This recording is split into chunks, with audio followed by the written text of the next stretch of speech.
We're in Book 2, Canto 6, The Kingdoms and Godheads of the Greater Life.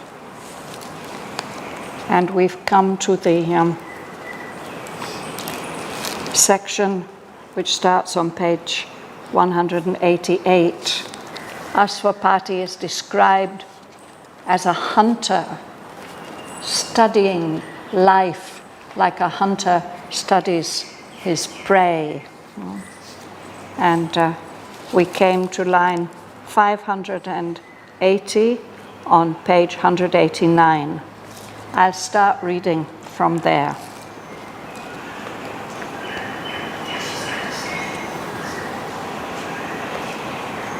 A sun that dazzled its own eye of sight,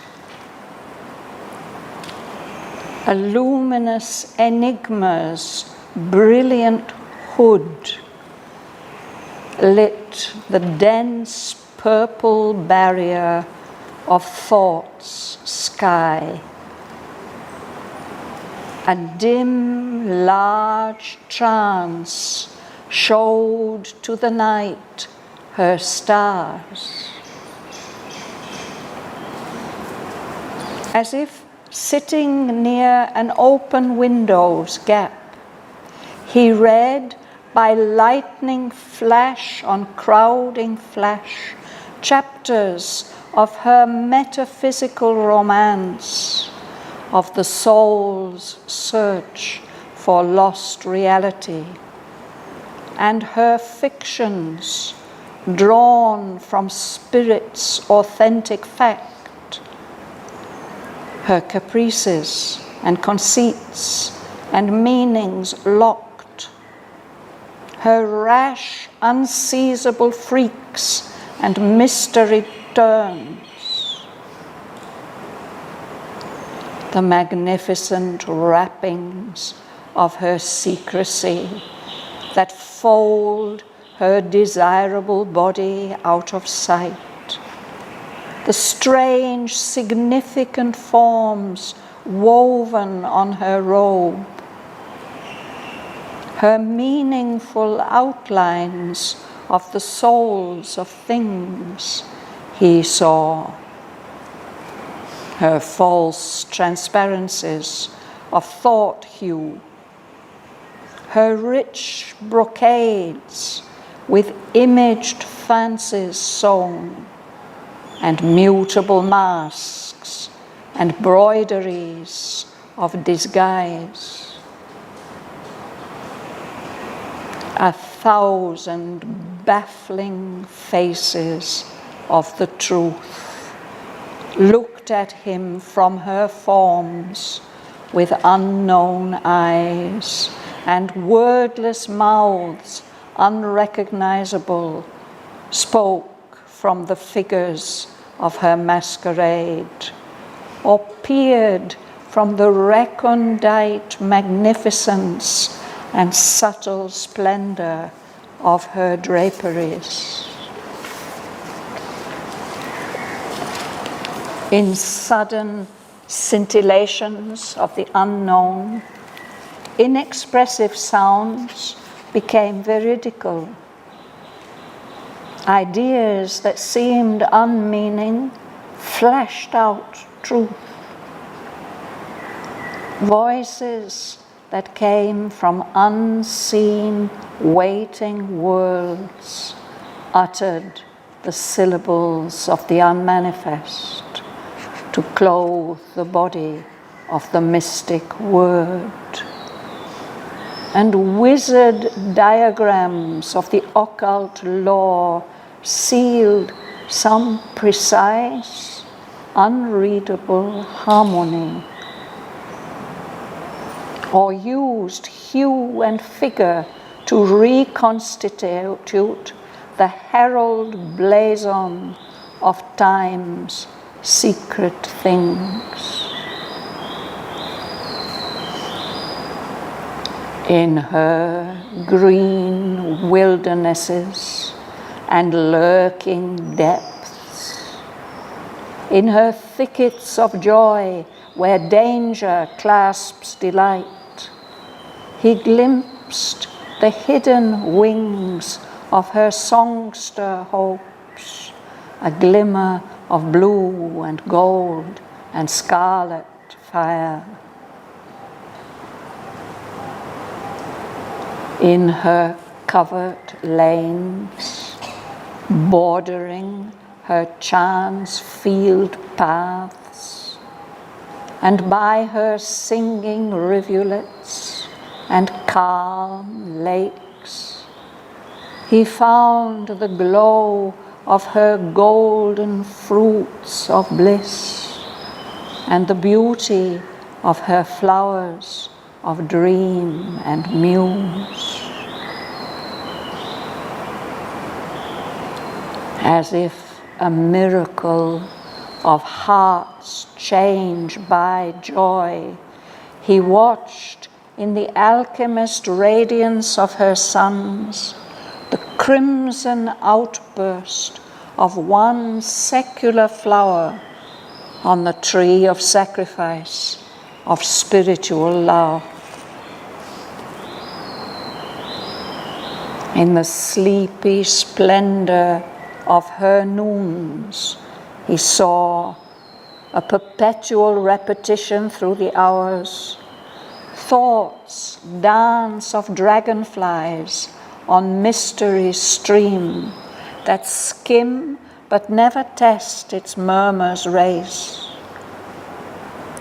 and heard the laughter of her rose desires running as if to escape from longed-for hands, jingling sweet anklet bells of fantasy. Amidst live symbols of her occult power he moved, and felt them as close, real forms. In that life, more concrete than the lives of men, throbbed heartbeats of the hidden reality. Embodied was there what we but think and feel, self-framed, what here takes outward, borrowed shapes.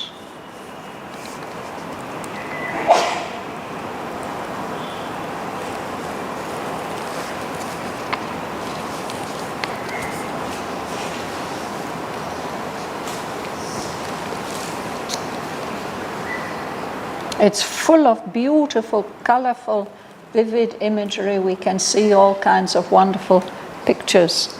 But to understand what it all means is very difficult. It's quite mysterious. No? So the key to all this is that 𝒍𝒊𝒈𝒉𝒕 is trying to penetrate the mysteries of life and understand. He wants to get the key to life, to understand what it is really. But it's very bewildering and mystifying to him, puzzling.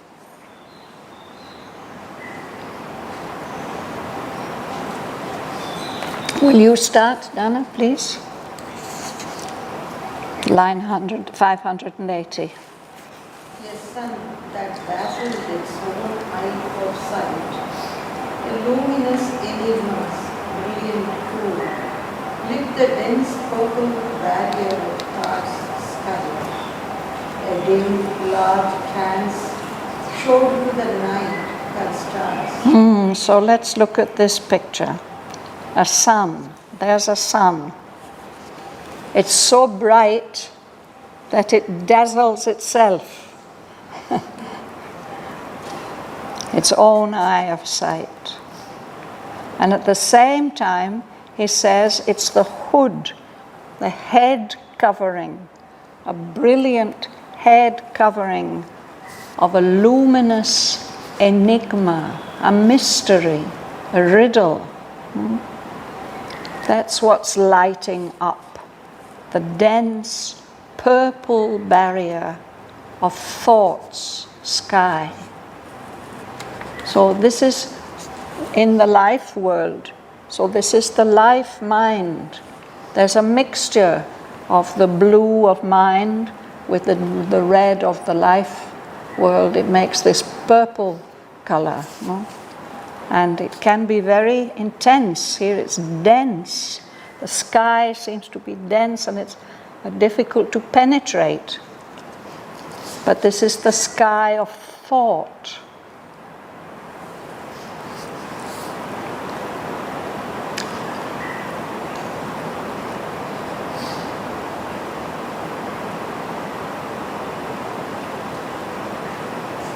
These are all experiences that Sri Aurobindo has had.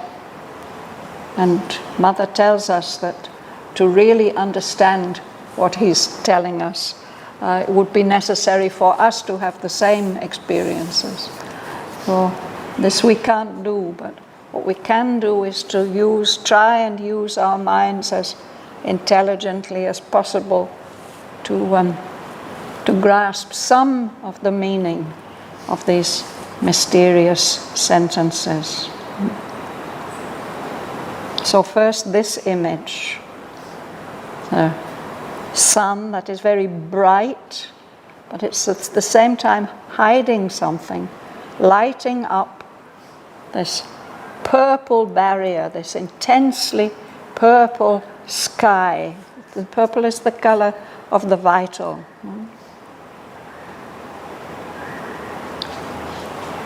And this dim, large trance showed to the night her stars, the many small lights of truth that are illumining, showing signs of many truths. Puna.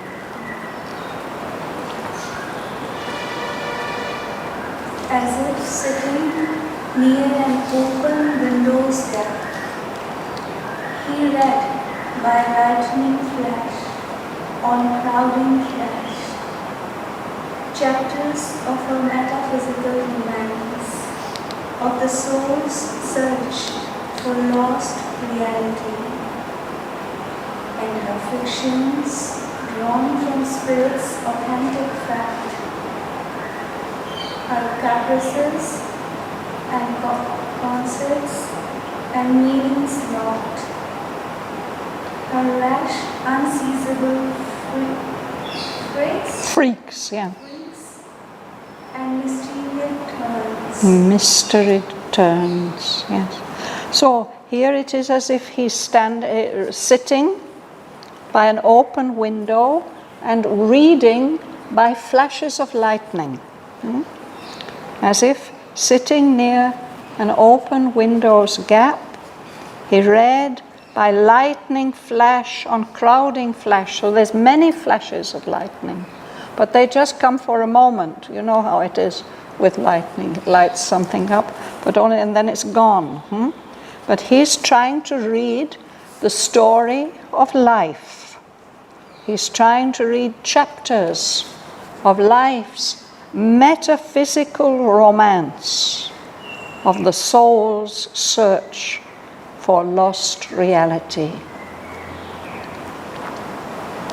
Nowadays, when we come across this word romance, we think of love stories. But the original meaning, especially in English literature, is of stories, complicated adventure stories. Where the hero, the knight, or whatever he is, the protagonist, he passes from one adventure to another. And that romance, if it is also metaphysical, it means it's been written in a language that is full of imagery that's difficult to understand. There's a school of poets of the 16th century, the metaphysical poets, It's wonderful to read their poetry, but often they use very startling, surprising, mysterious kind of images. So it's some story like that life is revealing to him with these lightning flashes. And this story, with all its adventures and turns and happenings, these are the telling about the soul's search for lost reality. And they also tell about stories that she has made up, fictions. But these fictions of life, which the stories that she tells, are actually drawn from, based on, the authentic fact of spirit. So it's very difficult when we're reading this metaphysical romance to know which ones are about reality and authentic fact and what are just fanciful stories. Her caprices, just she's made up for fun, and conceits also. This is complicated ideas and meanings that are locked up. It's not clear what is meant.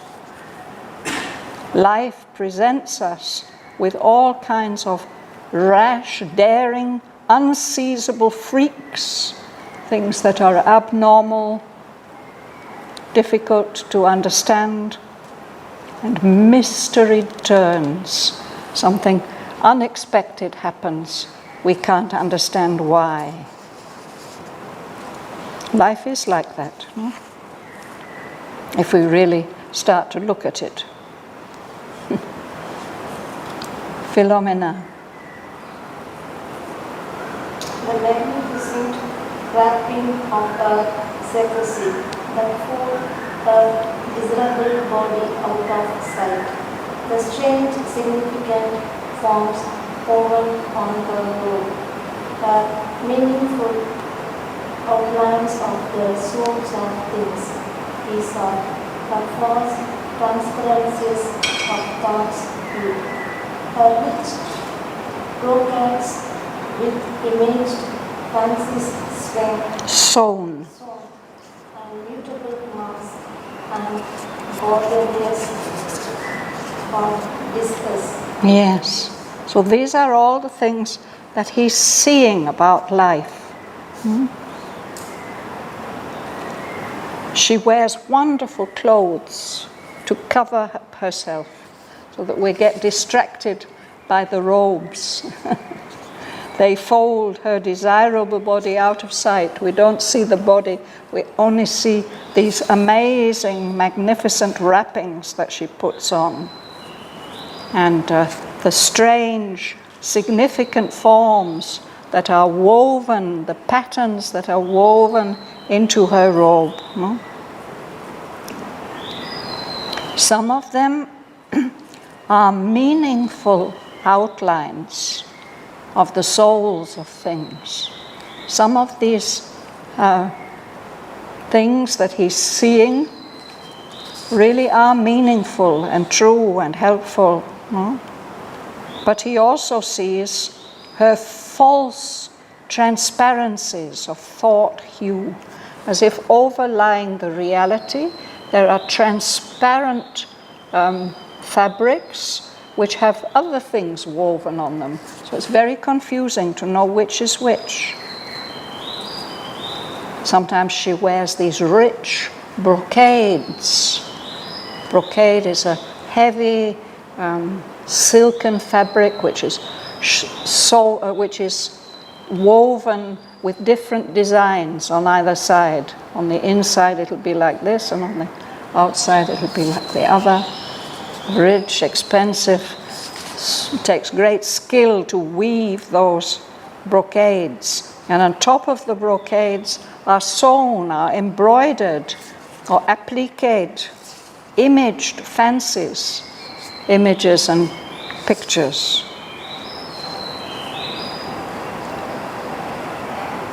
And then she has masks, changing her masks all the time. She's putting on a different mask. And broideries of disguise, embroideries, things that are meant to mislead.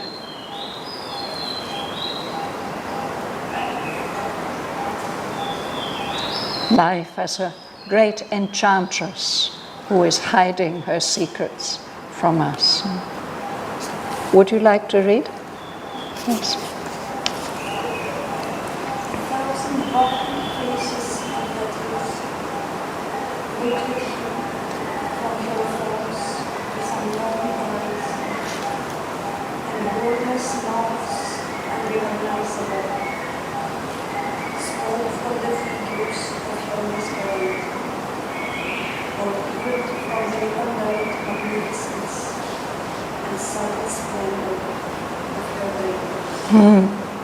So 1,000 baffling faces of the truth.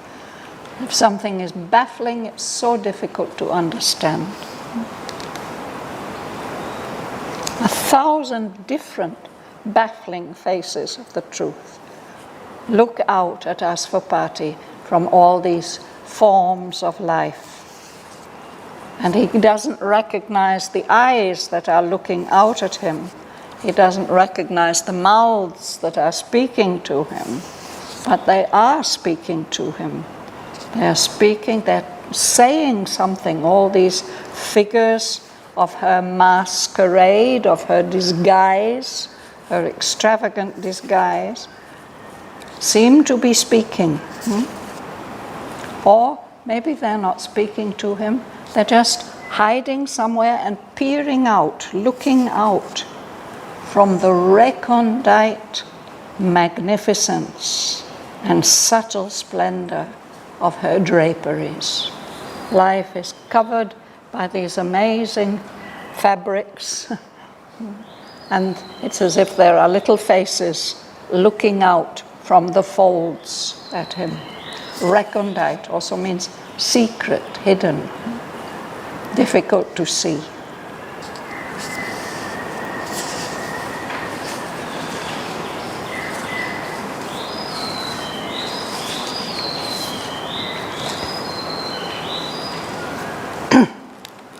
Ganga Lakshmi. In sudden circulation of the unknown, inexpressive sounds became veritable. Ideas that seems unmeaning flash out truth. Voices that came from unseen waiting words. Entered the syllables, the syllables of the unmanifest, the clothes, the body of the mystic world, and bizarre diagrams of the occult law, seals and precise and readable harmony, or using of and figure to reconstitute the herald blazon of time's sacred scene. A scintillation. It's when there's a mirror flash, a sparkle. So some flash of light suddenly comes from the unknown. And then sounds which before had seemed inexpressive, without meaning, suddenly flashed out truth, became veridical, truth-speaking. Ideas that seemed at first unmeaning, meaningless, flashed out flashes of truth also. He hears voices coming from other worlds, unseen worlds that are waiting to reveal themselves or to manifest themselves. Those voices uttered the syllables of the unmanifest, parts of words that might express something that hasn't yet been manifested, that will manifest in the future. These syllables of the unmanifest to clothe the body of the mystic word, the word of creation. And he sees wizard diagrams. There are people who practice occultism, wizards and magicians and enchanters. They use diagrams, particular forms with letters written here and there that have some power if you know how to use them. These wizard diagrams of the occult law, some hidden law. They don't reveal, they seal some precise, unreadable harmony. It looks as if it has a very precise meaning, but it can't be read. Or those wizard diagrams used hue, color, and figures, shapes, to reconstitute, to put together again the herald blazon of time's secret things. There's a branch of knowledge called heraldry. It has to do, it goes right back into the far distant past. The old warriors, when they were moving around or going into battle, they had to be identifiable in some way. And so they would have their flags and their shield, and marked on the flag and on the shield would be figures and colors which identified them, which said who they are. We know that this happened even in the times of the Mahabharata. I think Arjuna had an ape on his flag. In medieval Europe, this became a very, very precise science, and there are still people who practice this. In London, there's a college of heralds who keep a record of the genealogies, the families, all the noble families. So when a new child is born into one of those aristocratic families, the heralds will be able to work out immediately what his blazon would be, his sign. Sri Aurobindo refers to this science of heraldry in several places. Here, the herald blazon. So those are like kind of posters,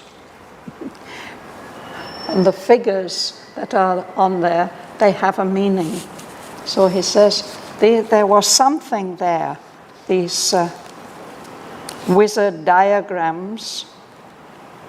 Either they can be sealing some precise, unreadable harmony, or maybe they are putting together again signs that reveal the secret things of time. That to somebody who can read them, it tells something.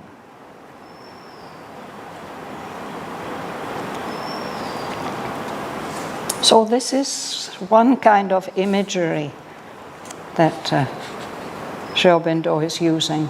Now he goes to another kind. Kamala.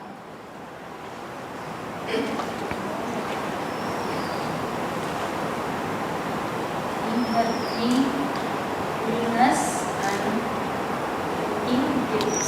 in her tickets of joy and danger, perhaps delight, he clamps the iron wings of her sunster Songster, yeah. Songster hoops.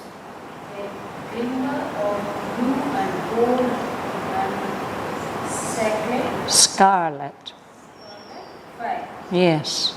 In her cover, No, let's just have a look at that first sentence. In her green wildernesses, forest places, no? Wild places, and lurking depths. Sometimes in forests there are really deep places. We don't know what is there. In her thickets of joy, bushes, maybe flowering bushes, growing very close together, thickets. In those thickets, danger and delight are both there. We have to be careful. But in those thickets, these thickly wooded or bushes, he glimpsed, King Ashwapati glimpsed the hidden wings of her songster hopes. Songster, a bird, because they sing. And these birds that he catches sight of, they are like hopes. You see them for a moment and then flash, they are gone. And they have such beautiful colors. Just for a moment you see the blue or the gold or the scarlet, the bright, bright red, like fire, of these hopes. Catches sight of them for a moment or two. So here he's turned from this imagery about the romance and the heraldry. He's using nature imagery, landscapes and forests and things like that. So next one, would you read, please? You can read, yes? in her covered lands, purging her charms when thoughts, and when her singing reveals and calm lands. He found the rule of her golden roots of bliss, and her beauty of her flowers of dream and music. A lane, it's a little country road, a narrow country road, and usually there'll be plants growing on both sides, often with very fragrant creepers growing in them. So in lanes like that, covered, they're kind of secret. Those lanes run along the sides, so if they border her chance field paths. And then he passes also rivulets, little streams, who make such a beautiful sound. It's as if they're singing. And there are calm lakes. In all these different kinds of scenes, he found the glow of her golden fruits of bliss, delight, and the beauty of her flowers of dream and muse. It would be wonderful to try and paint all these scenes that he's suggesting here. What does it mean, Shraddhavan, rivulet? A rivulet, it means a tiny little river, and a stream. And that thin little stream of water, it makes such a lovely sound. Yeah.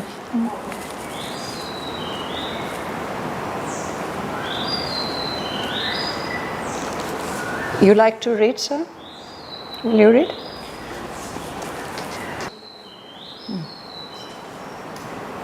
As if her miracle hearts changed by joy, he walked with the alchemist radiance of her sons.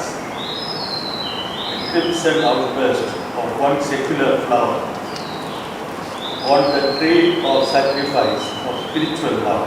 It's another amazing picture. As if a miracle of hearts changed by joy. course, these are not things that we can visualize, but it's something we can feel. When true joy comes, the heart changes, it's transformed, no? As if the miracle of hearts changed by joy, an experience like that. 𝒍𝒊𝒈𝒉𝒕 watched in the alchemist radiance of her sons. These are the sons of light, life. And in their rays, there's magic. We have a flower that Mother has given the name alchemy. Alchemy is the possibility of turning ordinary substances into gold, making them something pure and refined and perfect. So some of life's sons seem to have this possibility of turning things to gold. And 𝒍𝒊𝒈𝒉𝒕 watches how, through that alchemy, he sees a flower blooming, one secular flower.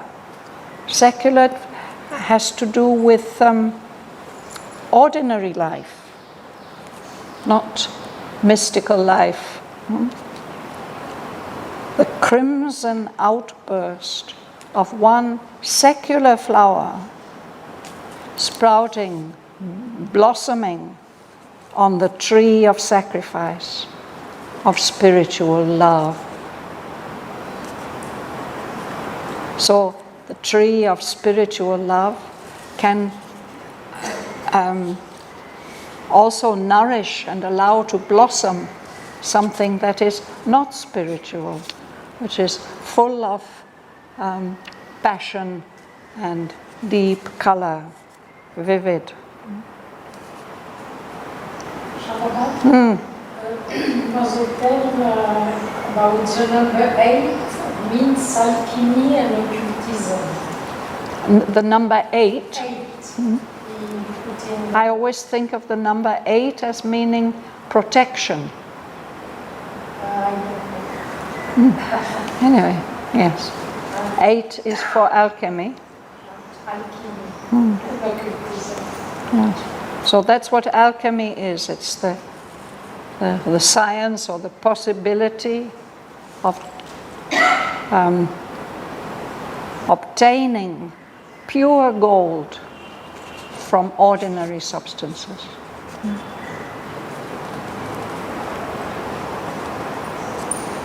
And then again another beautiful image from nature.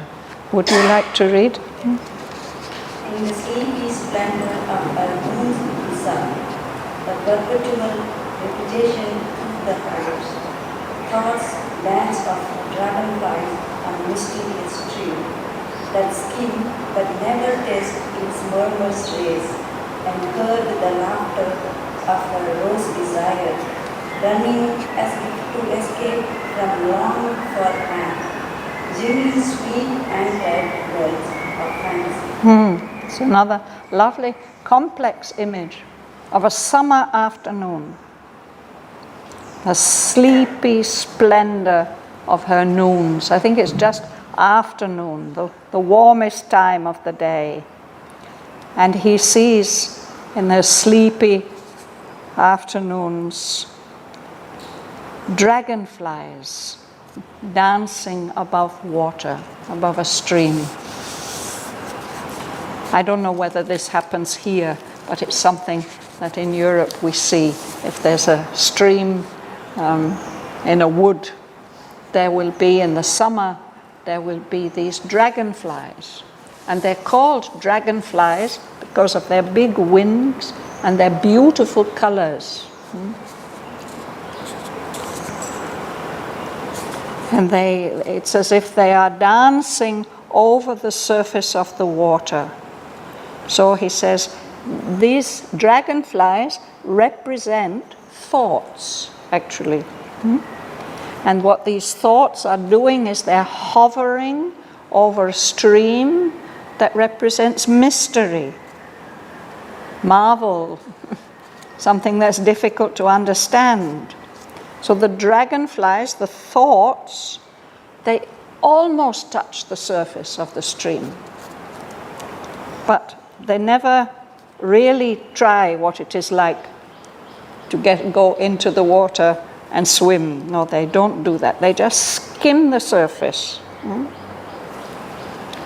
And then, as if in complement to that sleepy, sunny, warm afternoon and the flight of the dragonflies, they have a special way of flying. There's another sound there. He hears the laughter of life's rose desires, as if there are girls there, beautiful girls, running as if to escape from longed-for hands. When young people play hide and seek together, of course you have to run away, but actually you want to be caught. No? So these lovely girls, these rose desires, are jingling sweet anklet bells of fantasy.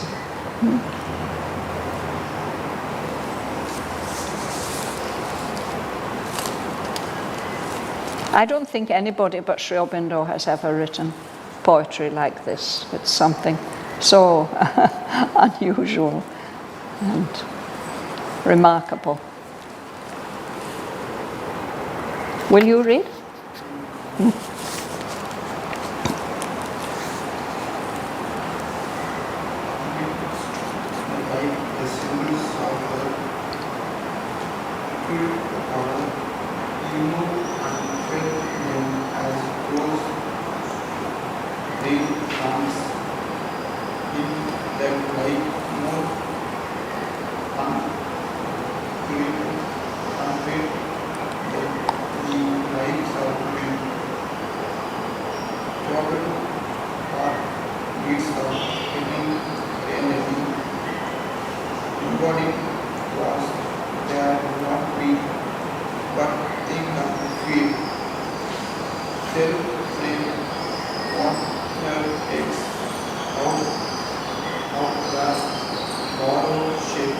Thank you.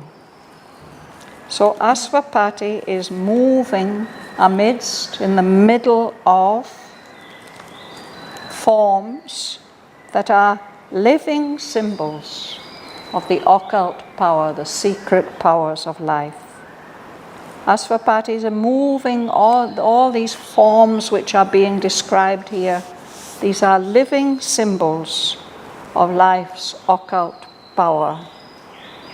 And as he moves among them, 𝒍𝒊𝒈𝒕 feels them as close, real forms. They're not just symbols. They feel very real. The poet says that life was more concrete than the lives of men, our human life. More real, more dense. In that life, things are embodied. They have bodies and they live and move in bodies.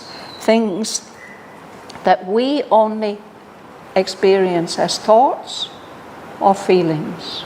Things we but think and feel. And there, in that life that's more concrete than our life, things that here take outward, borrowed shapes, cushion, table, chair, flowers, glass. Things were self-framed. They express something real of their inner being. Embodied was there what we only think and feel. And things that here take outward, borrowed shapes. They're like disguises or borrowed clothes we put on, but they're self-framed. They express really what is within.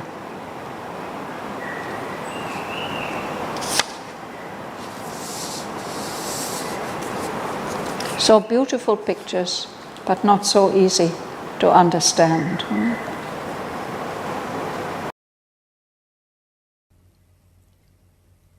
A sun that dazzled its own eye of sight, a luminous enigma's brilliant hood lit the dense purple barrier of thought's sky. A dim, large trance showed to the night her stars. As if sitting near an open window's gap, he read by lightning flash on crowding flash chapters of her metaphysical romance, of the soul's search for lost reality, and her fictions drawn from spirit's authentic fact, her caprices and conceits and meanings locked, her rash, unseizable freaks and mysteried turns. The magnificent wrappings of her secrecy that fold her desirable body out of sight, the strange, significant forms woven on her robe, her meaningful outlines of the souls of things he saw, her false transparencies of thought hue, her rich brocades with imaged fancies sewn, and mutable masks and broideries of disguise. 1,000 baffling faces of the truth looked at him from her forms with unknown eyes, and wordless mouths unrecognizable spoke from the figures of her masquerade, or peered from the recondite magnificence and subtle splendor of her draperies.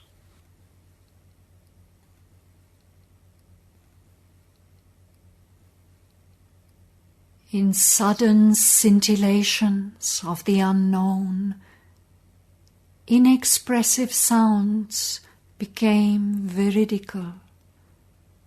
Ideas that seemed unmeaning flashed out truth. Voices that came from unseen, waiting worlds uttered the syllables of the unmanifest to clothe the body of the mystic word. And wizard diagrams of the occult law sealed some precise, unreadable harmony, or used hue and figure to reconstitute the herald blazon of time's secret things.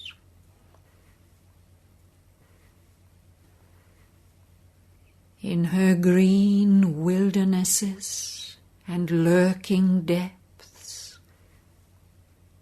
in her thickets of joy where danger clasps delight, he glimpsed the hidden wings of her songster hopes, a glimmer of blue and gold and scarlet fire.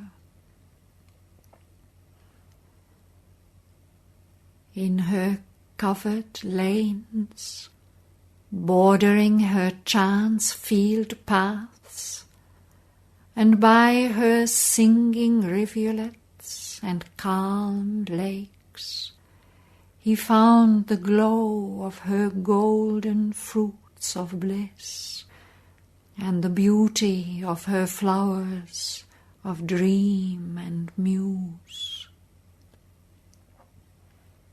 As if a miracle of hearts changed by joy, he watched in the alchemist radiance of her suns the crimson outburst of one secular flower on the tree of sacrifice of spiritual love.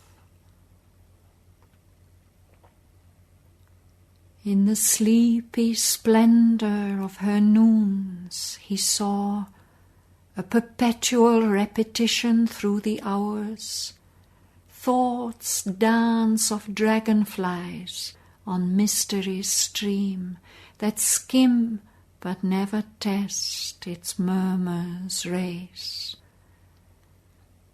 and heard the laughter of her rose desires running as if to escape from longed-for hands, jingling sweet anklet bells of fantasy.